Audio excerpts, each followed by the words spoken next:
Nilai-nilai budaya lokal dewasa ini kian luntur, bahkan menghilang di masyarakat. Kecenderungan ini hampir terlihat di berbagai kehidupan, entah itu sosial, politik, ekonomi, maupun hukum. Isu ini menjadi kekhawatiran tersendiri bagi budayawan Acil Bimbo terhadap anekdot yang menyatakan, jika ingin merusak bangsa, hancurkan saja budayanya. Anekdot ini nampaknya kini benar-benar tengah terjadi. Menurutnya, masyarakat kita saat ini tengah mengalami kerusakan dari sisi budaya. Jadi, sepenting itukah mengenal budaya, terutama bagi generasi muda yang memiliki peran besar dalam melestarikan serta menjaga budaya agar tetap ada sampai generasi-generasi berikutnya. Dan bagaimana budaya dapat berkontribusi dalam pembangunan daerah.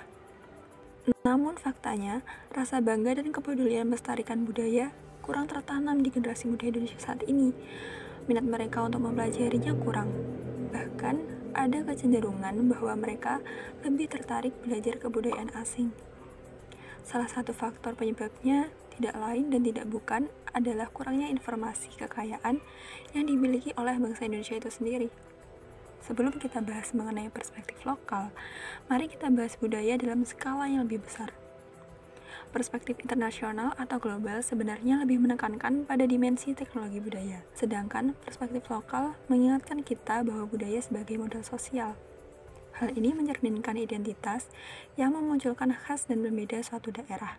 Identitas inilah yang mendorong terciptanya dan berkembangnya kepercayaan serta kerjasama yang diperlukan untuk menghasilkan produk-produk budaya.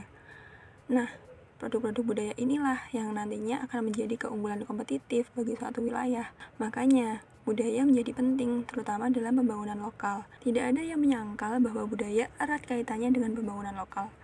Kegiatan budaya membantu memberi makna pada suatu tempat atau komunitas, memobilisasi sumber daya, dan menciptakan dinamika sosial. Kegiatan budaya memiliki bobot ekonomi yang signifikan.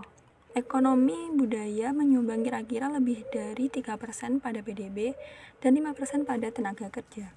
Bahkan, keyakinan pada tradisi budaya membantu menghindari eksploitasi sumber daya. Konsep ini penting dimengerti untuk menumbuhkan kesadaran akan pentingnya mengenal dan melestarikan budaya sebagai warga negara, warga desa, bahkan dalam peran kita sebagai individu. Setelah membahas gambaran besarnya, sekarang kita mundur ke lingkaran yang lebih kecil di sekitar kita. Desa. Kita jalan-jalan ke desa Bendosari. Kita mulai dengan Babat Bendosari. Babat merupakan sumber budaya atau dokumen budaya dari suatu daerah, baik itu asal-usul daerah maupun peristiwa munculnya daerah tersebut. Menurut sejarahnya, pada zaman dahulu di wilayah utara Sungai Berantas masih berupa hutan lebat. Belum ada kehidupan masyarakat. Dalam istilah Jawa, alas gong liwang-liwung, jan momoro jan mamati. Masih sangat wingit dan barang siapa datang tidak kembali alias mati. Hutan tersebut ditumbuhi pepohonan yang tinggi dan besar, dengan jumlah yang sangat banyak. Orang menyebutnya pohon bendo. Sekitar tahun 1830, tersebutlah orang yang bernama Sambirono. Sambirono datang ke wilayah tersebut dan mulailah membuka hutan yang penuh pohon bendo itu.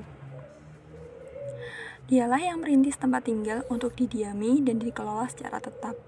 Dengan kata lain, sebagai cikal bakal yang merintis berdirinya desa atau orang yang babat desa. Oleh karena asal-muasal desa tersebut dari hutan yang penuh dengan pohon bendo, akhirnya Sambirono berucap, besok kalau ada ramainya tempat ini, maka orang akan menyebutnya Bendosari. Budaya lokal dan unik di Bendosari sudah pasti erat kaitannya dengan budaya yang berkembang di Tulungagung dan sekitarnya. Babat Tulungagung menjadi sumber kearifan lokal yang dipandang sangat bernilai dan mempunyai manfaat tersendiri dalam kehidupan masyarakat. Sumber kearifan lokal dengan berbagai sistem yang berkembang terjadi karena adanya kebutuhan untuk menghayati, mempertahankan, dan melangsungkan hidup sesuai dengan situasi, kondisi, kemampuan, dan tata nilai yang dihayati dalam masyarakat Tulungagung. Misalnya saja, jaranan, tari gambyong, lawak, dan lakin tayub. Budaya juga tidak melulu tentang sejarah dan seni, namun juga erat kaitannya dengan sosial ekonomi masyarakat. Misalnya saja, Home Industri Tahu di Bendosari. Home Industri Tahu di Bendosari ini memiliki kondisi yang sama antara satu dengan yang lainnya, baik itu dari segi proses produksi, pesaing yang dihadapi, hingga pemasaran. Salah satu penyebabnya ya karena home industri tahu di Bendosari ini telah dilakukan secara turun-temurun dari keluarga mereka. Kemudian, tenaga kerja yang ada pada setiap home industri tahu di Bendosari juga merupakan keluarga atau tetangga sekitar. Lalu, sebagai masyarakat, peran apa yang bisa kita lakukan dalam melestarikan budaya lokal? Hal kecil yang bisa kita lakukan adalah mengenal dan mempelajari budaya tersebut, menjaganya, dan mendukung upaya pemerintah dalam pelestarian budaya.